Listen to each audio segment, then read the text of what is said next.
बातमी पुण्यातून. पुणे शहराप्रमाणेच आता ग्रामीण भागात बेकायदा हॉटेलवर कारवाई सुरू करण्यात आली आहे. पुण्याच्या भोगावमधील अनधिकृत हॉटेलवर ही कारवाई सुरू करण्यात आलेली आहे. पुणे महसूल प्रशासनानं अनधिकृत बांधकामावर कारवाई केलेली आहे.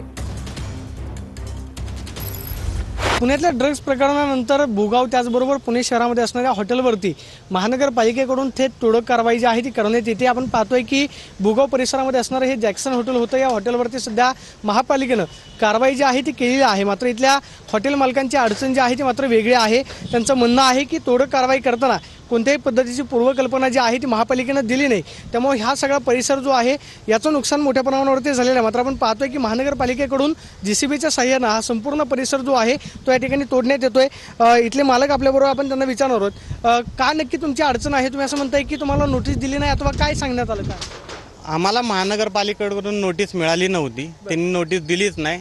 आता अचानक आले, अचानक सगळं आमचं हॉटेल त्यांनी पाडून टाकलं. आणि आमचं हॉटेलही लिगल आहे, आमच्याकडे लायसन आहे, बार लायसन वगैरे सगळं आहे, तरी त्यांनी आमचं हॉटेल पाडलेलं आहे. पुण्यातल्या ड्रग्ज प्रकरणानंतर महापालिकेची कारवाई अजूनही थांबलेली नाही. गेल्या 8 दिवसांपासून अनेक हॉटेल त्याचबरोबर पबवरती महापालिकेकडून अशा पद्धतीची कारवाई जी आहे ती करण्यात येते. Camera person Vicky Sonavi, Pradeep Kapse, TV9 Marathi, Pune.